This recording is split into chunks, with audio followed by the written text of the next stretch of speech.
So, come on up, sir.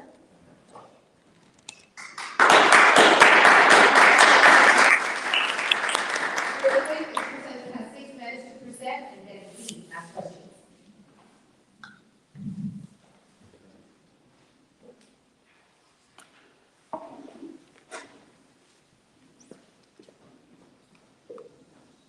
Good morning, everyone. Good morning. Good morning.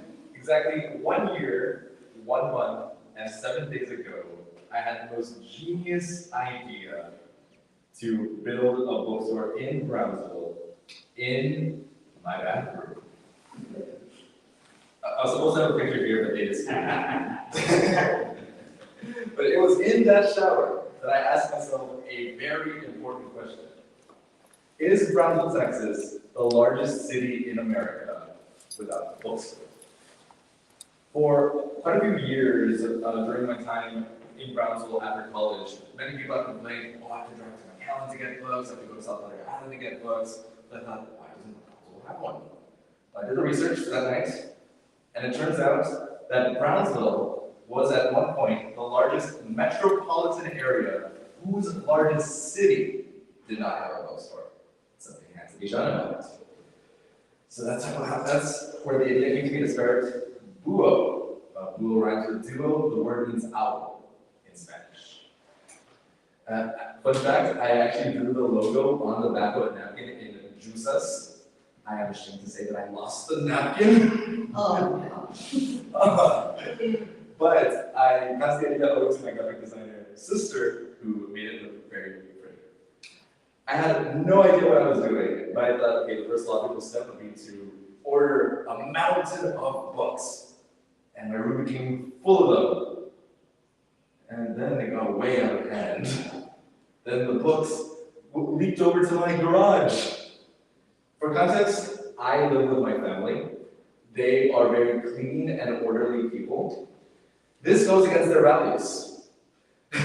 So they were generous to rent a storage unit facility, not because of love and support, but because they were simply frustrated to have all this in their house. That's when I moved everything to the back of my pickup and moved everything in a 10-foot by 10-foot storage unit facility. At its peak, imagine those racks doubled and the number of books there multiplied by 4 or 5. I want to say at one point there was easily over 5,000 books in that storage unit. So how does one begin without a bookstore, without a place, without anything at all? Through pop-up events. This was our debut at the Midland Vendors Fair, when those were a thing last year. The people of Brownsville had come to the bookstore for so long, we had a line of people at all times. This was to show how the people of Brownsville were starving to have a bookstore. And since then, we would go around town with those 2 library cards, a table, and maybe 500 pounds of books. After the success of this vendors fair, different organizations and businesses were starting to take notice of Buo. The first being Las Ramblas. This is where Boquerón is right now. And they allowed us to set up shop there every Tuesday evening to sell books. But there was an issue. Because it was a bar, I could not sell books to kids. In fact, there was one point where they had to do a little loophole where there was a little boy and his mom. The little boy was outside the window and guiding his mom to get the book. We made it work, but we wanted to make Buo an experience for everyone. By coincidence, the next organization to notice was Roca. They invited us to the Dia del Niño event over at Market Square. All the books you see there are children's books, which goes to show how fun it was to have a custom inventory for each event. Then here we are at 7th and Park, where they let us set up shop there every second weekend of the month. This was one of my favorite ones because the customers would have a taste of what I wanted Buo to be as a bookstore, with the coffee, the easygoing environment, the book, and so forth. And finally, our coziest pop-up setup was here at Curio 409, with a more living room, homey type of experience. And then came the miracle. It was some point in August or September of last year where I was at the Morning Glory. I was having my brunch, eating an avocado toast, sipping my coffee, and reading the Count of Monte Cristo. When out of nowhere comes this mysterious older gentleman. He says, "Disculpe, ¿es usted el búho?" I go, "Yes, I am búho." Turns out, he was the owner of the Calderoni building. When he said that, my heart skipped a beat. I knew that they were remodeling that building. Ever since I saw that they were doing work on it, I thought, "Búho has to be there. It has to be there. It has to be there." I wanted to be in a historic building, in downtown, non-negotiable. Then here comes this guy saying, "Hey, listen, everyone wants to be in that building, but either they're a club, they're a bar, they're a restaurant. I have tenants living upstairs. I don't want loud music, I don't want booze, I don't want the smell of food going up there. You are a bookstore, you check off all my boxes, you're coming to my building." "Yes, sir." So we're going to your building. That's why I moved everything. I signed the lease. I moved everything from the storage unit to here. But I needed help. These are thousands and thousands of books, and I could not do this job alone. I hosted a volunteer rally where, over the course of 3 days, 25 people showed up out of their own free will and accord to help sort out this giant mountain of books into these rows, where each one is sorted by genre. Now, since then, I started hosting, I don't want to call them soft openings, let's call them test runs because there's still a lot of work to do. But they give the bookstore experience to the people of Brownsville while also realizing what works, what doesn't work, to implement it down the line for opening. By the way, this is a bare bones minimum operation. The shelves are the same racks that we saw in the storage unit facility. The tables were from the Gap when they were closing and they were selling off all their furniture for cheap. Yeah, this is lots of sneakiness, lots of creativity, but it's a good place to start for, again, the people of Brownsville to have the experience again of having a bookstore after 10 or 12 years of not having one.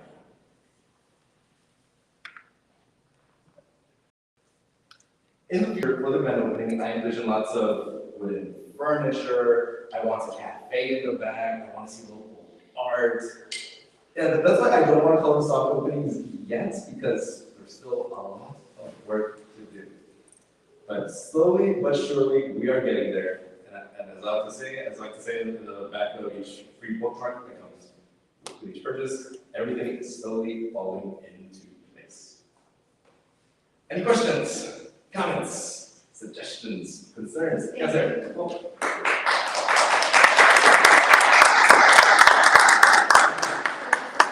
of the presentation where we get to ask questions and kind of ask,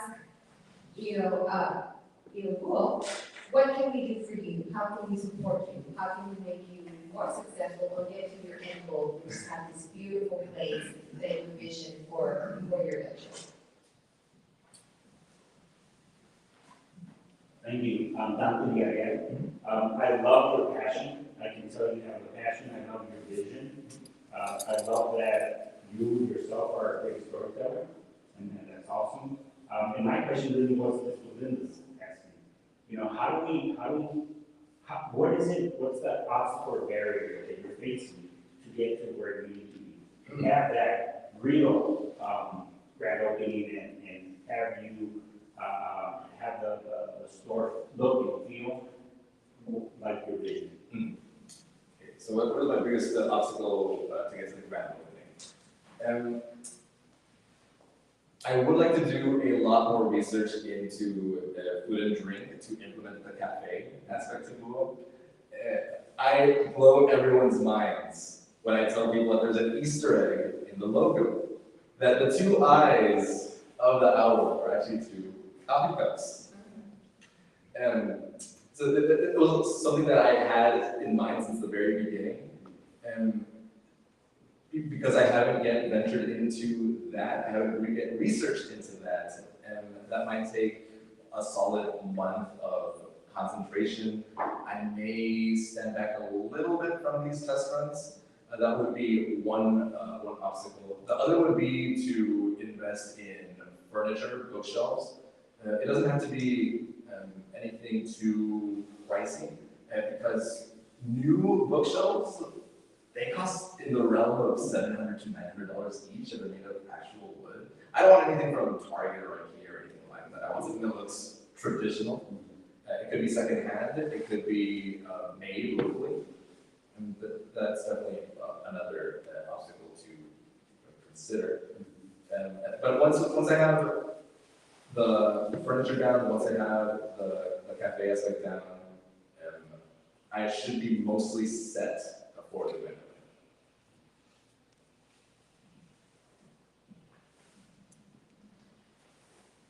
Yes, sorry.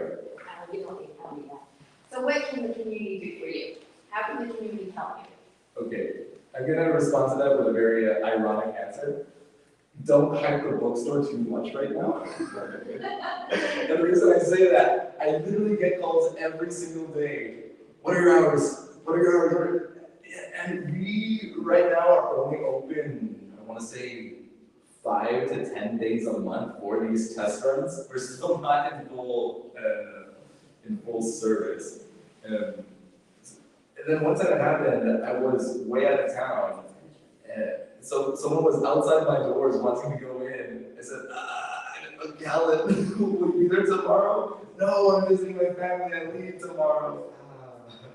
And so I would like the community to understand that it's still a work in progress. Even though Google has us right there, Google says we're a bookstore, we already have pictures taken by customers during our little trial runs. And on the surface, it does look like a complete product, but no, there is so much work to do. And that'll be my answer for the community to understand that it is still a work in progress. To check social media to see when the test run will be, and yeah, to spread the word. What help have you gotten along the way, whether it's through like education or any other programs? Well, as far as I like to say that, oh, who was a one-man show? No, who is not a one-man show? There are plenty of people that have supported and held behind the scenes.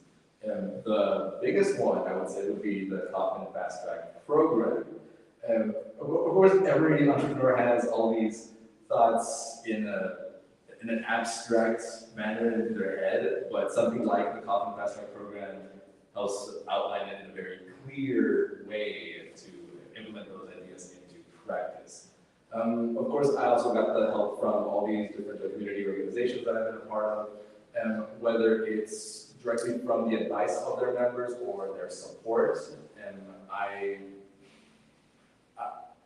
do want to think that I have a unique background and situation compared to other booksellers, because most of them don't tend to be out there in the community. But it was because of that they gave me this love and appreciation of Brownsville. They all saw how important this is to Brownsville. I don't think I would be where I am right now. What kind of books are you looking for?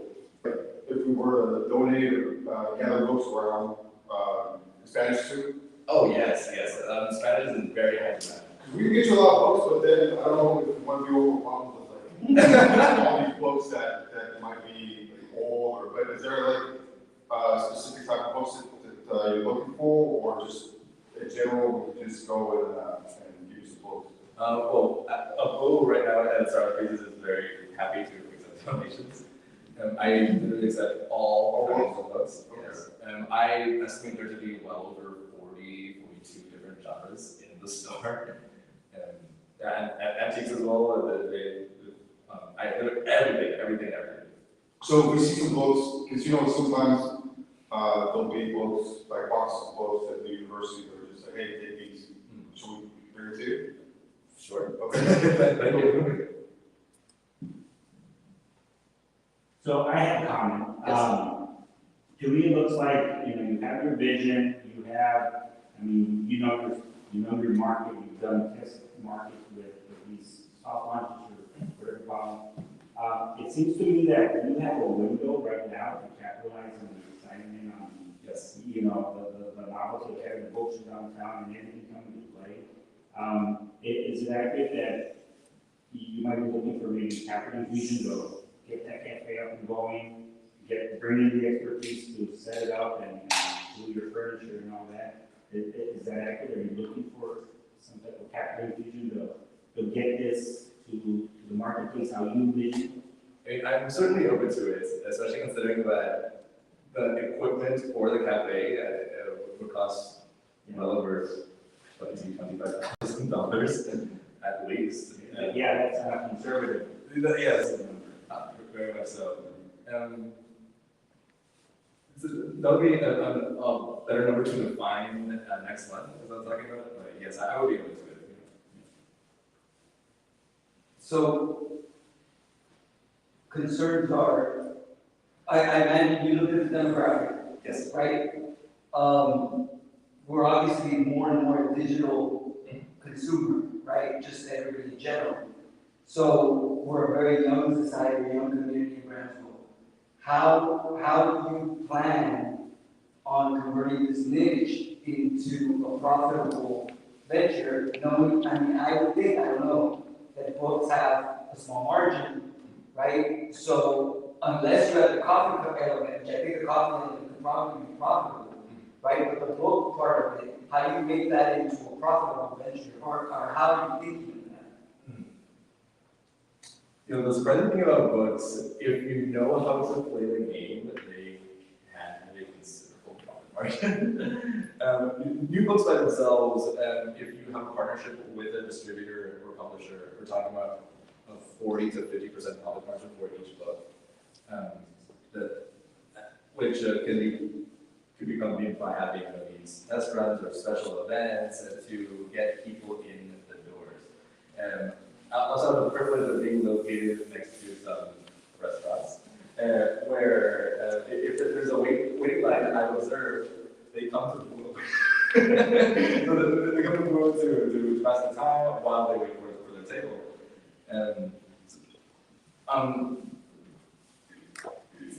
But yes, a diversified stream of income will definitely help once a staff is there. It's to ensure that Willow survives as a startup. Yeah, so I think what everyone was saying is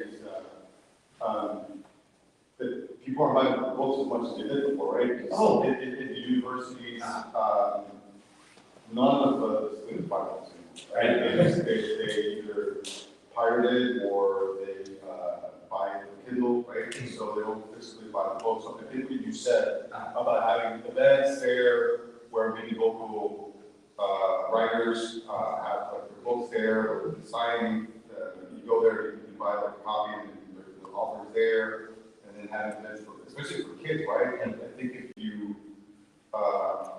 really target the parents, because obviously parents want the kids to read books, not to be on the phone all the time, right? So I think those events are really key. And they're gonna be fun too, right? Yes. It gives people other things to do, rather than, I don't know, go on to it. In my thought of how you explain it all, and just comment is, you're creating experiences, Yes. right? And that's what you're selling, right? And so there has to be a formula there where the books are the thing, but the experience that you constantly create, and then with pop-ups, with coffee, or with different things, make it into a profitable venture. But that's what I'm just concerned about how you make this happen, right? So that's your job, so I'm glad it's not mine. Yeah, there was a part of your question that I got very excited and I overlooked. But you're asking something along the lines of how it might fit in a modern age, if we were asking that? Yeah, the digital, obviously, we're all consuming digital, and I see the niche, right? Yes, I like a book, and once in a while I'll buy a book, but I'm not gonna constantly go back and buy books. That's just me, right? I know there's people that probably would. And in our demographic, how many of those people are there, right? That are gonna go in there and buy a book on a regular basis, right? If not, it's gotta be a consistent experience that you're creating, that it's over there and it's an experience and there's other elements that feed into the profit, right, of business, because it's just books. That's where I'm like, I don't know, we're around so. You have like book night, right, book clubs? Yeah. Yes. Stuff like that, yeah, experience. I go to book club. I like to tell people that I'm not in the book industry, I work in the entertainment industry. It's for the same reason that you go to the movie theater once or twice a month. The experience is different every time. You take a different book with you every time. And on top of that, even though we are in a digital age, books are making a comeback. It seems that people are starting to get sick of the phones and the iPads. They want to go back to something that they envisioned for themselves in their head, something that they worked to finish from cover to cover, something that they could hang on their shelves. But books are just here to stay. I agree. I think it's the same reason why vinyl records Yes. are making a huge comeback to the millennials and on those younger, because it's the experience they're looking for. They're looking for that green sound. Yes. You know, same thing with a hardcover book and you flip the pages and stuff. I attended a book fair yesterday with my son at his school. Spent like 80 some bucks. I cannot get him if we sit in front of the iPad and look at books that we can pick. You won't get excited, right? But when he's there and feeling it and touching it, he gets excited. So, congrats! I think this is great. Looking forward to seeing you grow. Thank you.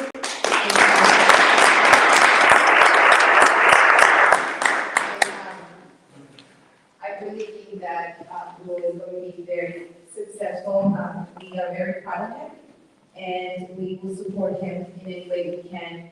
I do think books are coming back. I mean, the idea of touching, and I go to Barcelona with my daughter sometimes, and I get out there $200, and I'm like, what the hell? So, you know, but it happens. And what else than to have something like that in Brownsville? I think that's a great idea, and it's a great concept. So, congratulations, and we look forward to the actual soft opening or grand opening. And go and visit the test runs, because those are also important. There's one today. So, from what time? From 10 to 7. To 10 to 7, so you get a chance, go visit right after this. Yeah. Right after, yes. And these two bucks are. Thank you. So, our next presenter, we're going to introduce Chris. He is the founder of Quickbooks Tax. Did I say that right? Yes, okay. So, Chris has been in our community, in our ecosystem for some time, here in Brownsville. I'm very proud of him because he created something different, unique in terms of something so, I guess you want to call it, tedious that we all have to do, which is taxes and financials and that kind of work. I mean, not for everybody. We have some financial people that love to do taxes.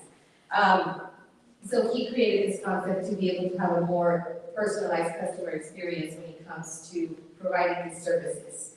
And again, I'm not going to say too much because I want him to talk about his venture. So I'm going to introduce Chris to come on up and tell us what you're all about.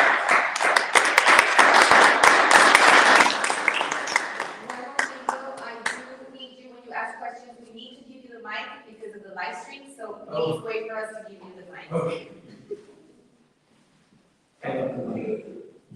Because then I'm kind of okay. All right, before I start, I have a video presentation for everyone. Good morning! Good morning.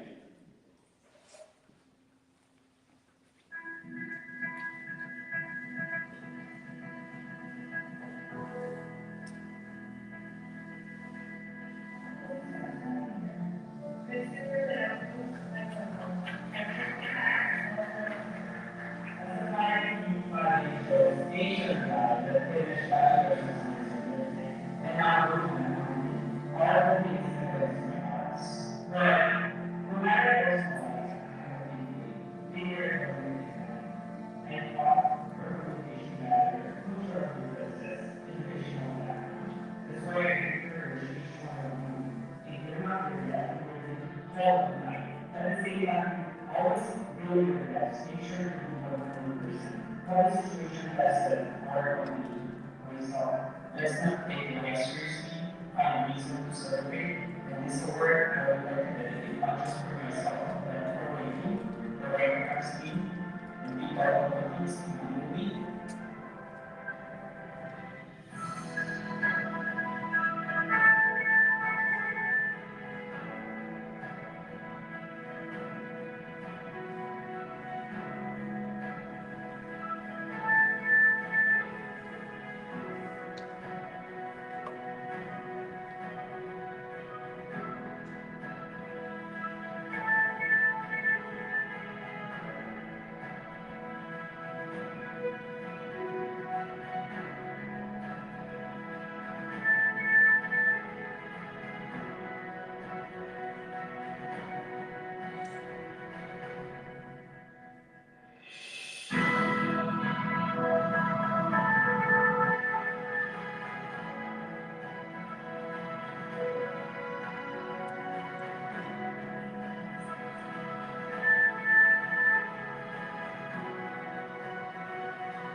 Like Texas always be there whenever I go. This is a business related question or a tax question. I know that Michael guys questions have that.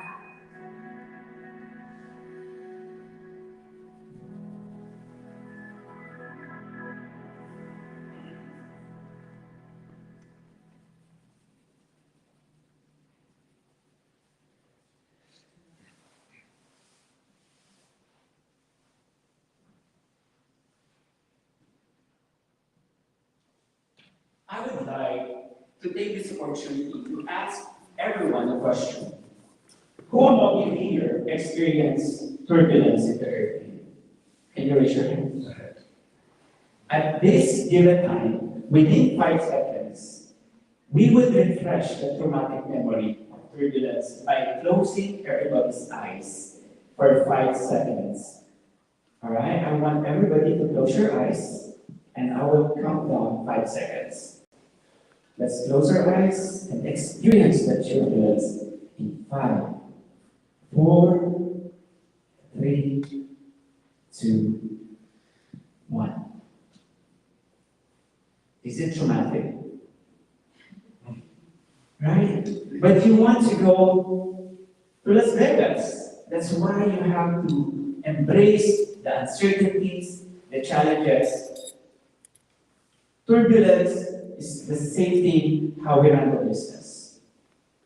And COVID situation is one of the worst turbulence I have experienced running my business. Because I want to tell you this, I've been doing the business for more than 10 years. It's not gonna get easier. You just become stronger. But in able for you to be strong, you need a stronger people, smarter team. Because if you're the smartest team of your business, you're not in the right business. That's why delegate and elevate, and that's why how we did with our business, with our clients during 2020 situation. Everybody is in a clean slate. We don't know. There's so many businesses that shut down, and what we did with our clients is we're handling their bookkeeping and taxes. We were able to secure their EIPL, the disaster loan, the paycheck protection program, and at this point, we are working hundreds of thousands of approvals for the payroll tax refund. Who among you here heard about the ERTC? All right, that's employee retention tax credits. But all this financial aid boils down to accurate, clean financial statements. Do you agree? Yes or no? Yes. And people try to do a lot of estimates and file your taxes, they go to look for your books if you get audited. If they don't match, that's 80% to 90% chance of being denied. That's why I'm here as a fellow business owners to tell you if you don't have your financial statement ready or up to date, we are booking a 30-minute free consultation. But how we started again, I'd like to formally introduce myself. I'm Chris, White Coco, so you kind of get the idea where the company came from, White Coco and then tax. When I did the presentation in McAllen the very first time last 3 years ago, I said my company is White Coco Tax. And there was an audience who asked me that I really came so far. And yes, I said, yeah, I'm Asian, I came from the Philippines.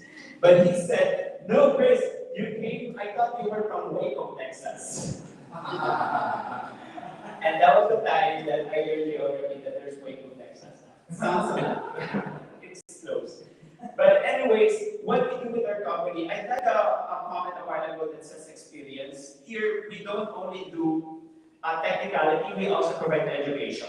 So we have a YouTube channel, Chris by Coco. There are top 10 tax savings and bookkeeping tips. If you would like to learn the top 10 tips of how to organize and update your financials, we have a YouTube channel to provide any type of business, tax questions, or any tax saving tips. All right, by the way, speaking of books, I did give you some reading materials. That's just our strategic partner. But that is concluding my presentation. 6 minutes, right? Okay, there you go. So follow us on our social medias everywhere. At this point, since I also have my office in Dallas, I do more virtual appointment because we're in the digital. I try to really make it work. That's how business are. You always want to make things work eventually. But that's the reason why you can book us 30 minutes virtual meeting. And we're open for questions. Okay. Comments, suggestions. You can also make us a 5-star.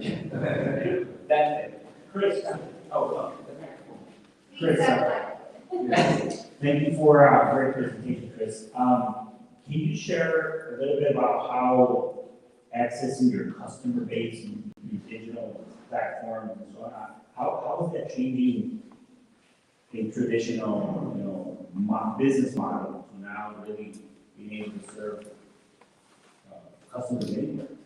Yes, that's a very good question. That's when the COVID situation or crisis actually pivot a lot of people to rely on virtual services. Most of our clients and business owners, because they're really struggling making ends meet during the COVID situation where employees don't want to work, they want to have social distancing, when COVID is over, it started to have that narrowing the services through virtual services. Because why? I believe that time is money. If the business owner don't have to drive 30 minutes just to bring their records, their shoe boxes or their receipts, those receipts are, can you imagine, I work with an auditor, those receipts, they paid it because they are hardball. So when the auditor knocks on your door and then look for your shoe boxes, those receipts are gone. You don't have nothing. So what we did, through virtual, there are mobile app that where you can store your receipts. Everything we can do the meeting and do your taxes within 30 minutes at your own store. That saves a lot of money and you can be more productive in your store. Am I right? Yeah. Driving, gas, inflation, it's the highest one. We are emotional, but we also have to be objective. Anything that can be measured can be improved. If I can conduct and you can conduct a meeting of your financial statements, your profit and loss balance sheet, everything is online, automated, integrated, and collaborated. Your financial statements is done within 30 minutes, and you can be more productive. As a business owner, our responsibility, we are the brand of the company. We are the salesperson. But I got here, I have to do technical, but we're wearing different hats. So financials, any type of meeting should be done virtual.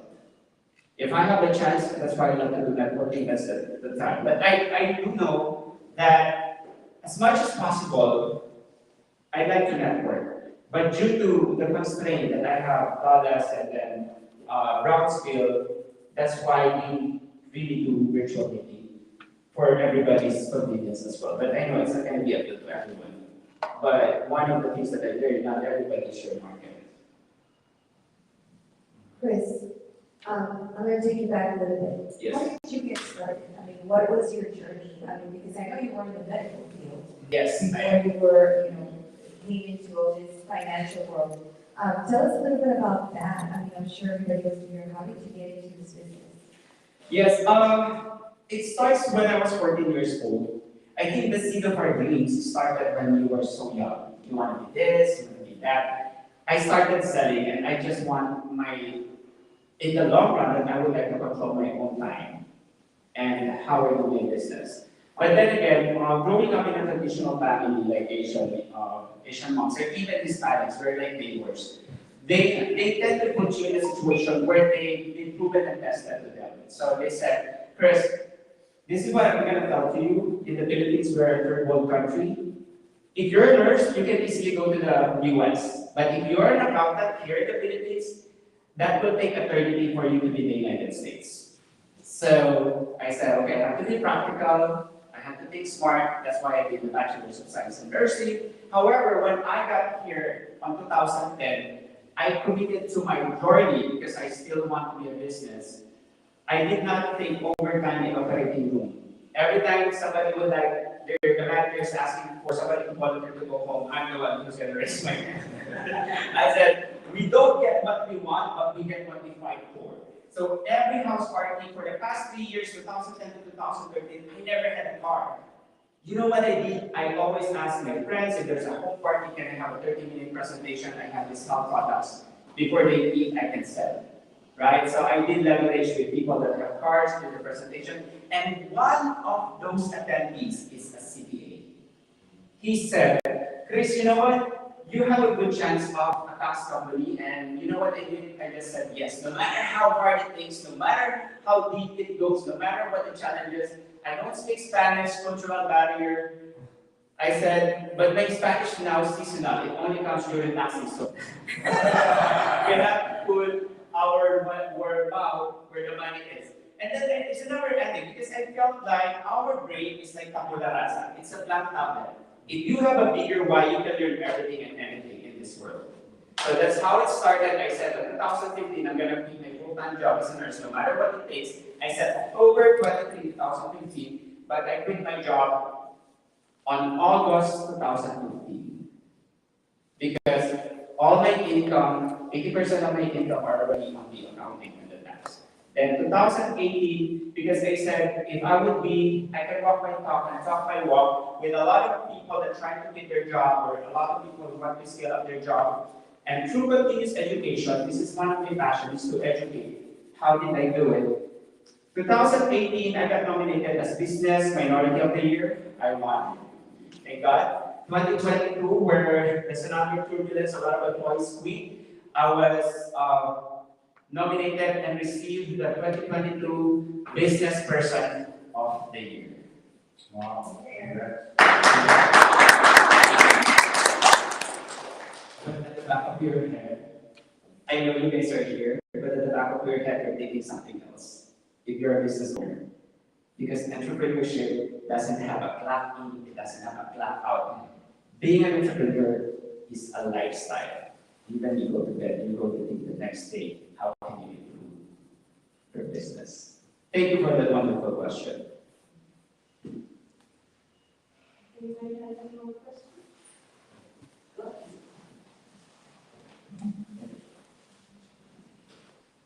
Chris, also something that it's more of a comment than a question, but something that I want to point out for everyone that wasn't in the show or presentation for those that. Actually, no, you didn't touch on it very a little during the video.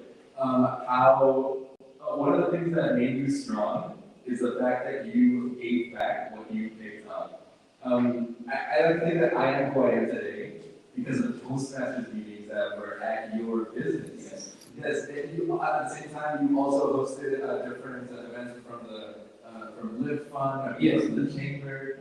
So that's something that historically has not been seen too much in Brownsville. The fact that entrepreneurs are giving back, they are sharing what they learned. But you also provided that space for people to collaborate, to network, and I think it's an example that we should all follow. So thank you very much, Chris. I'm going to go some books now. Thank you, Gilbert. Thank you very much. So what can we do for you? How can we support you as a 1 million clubs or community? Right here. Subscribe on my YouTube channel. That's one thing because we're really using a lot of digital marketing. I have my team. That's how we can start, and of course we grow with that. But I want you to really book your appointment, whether you get the service or not. It's not a problem. Just basic questions, tax, bookkeeping. That's not a problem. I have a question. I'm looking at the book that you passed out, and it shows Transamerica, which is life insurance. Yeah. Do you also sell life insurance, or is this a part that you're using also for your taxes? So what that material is actually, we are building strategic partnership as we go longer and then years with the business. The business clients and high income professionals that we're serving, they started to look for tax savings and tax sheltered products. So that's why me myself, it's what you call complementary services that where they can park their money, because right now we're looking around $30,000 of taxes that's where we're going to pay. So what I do is, I'm a life and health insurance agent, I got it also, but I do believe in partnership. That's why we do have virtual partners and also local partners offering this, because whenever we do the taxes, there's already a financial advice there that I gave. But then again, I have to refer it to my financial advisor who's been doing this Transamerica. Not just that one, we also do 401k. That's how you do, because if a business owner can find everything in one store, they're not going to go anywhere as long as you find the smartest person that could, or that you trusted, that you think you can deliver, that they can deliver this. So the business will go with us. Thank you. Anybody else has any more questions? Thank you, Chris. Thank you very much.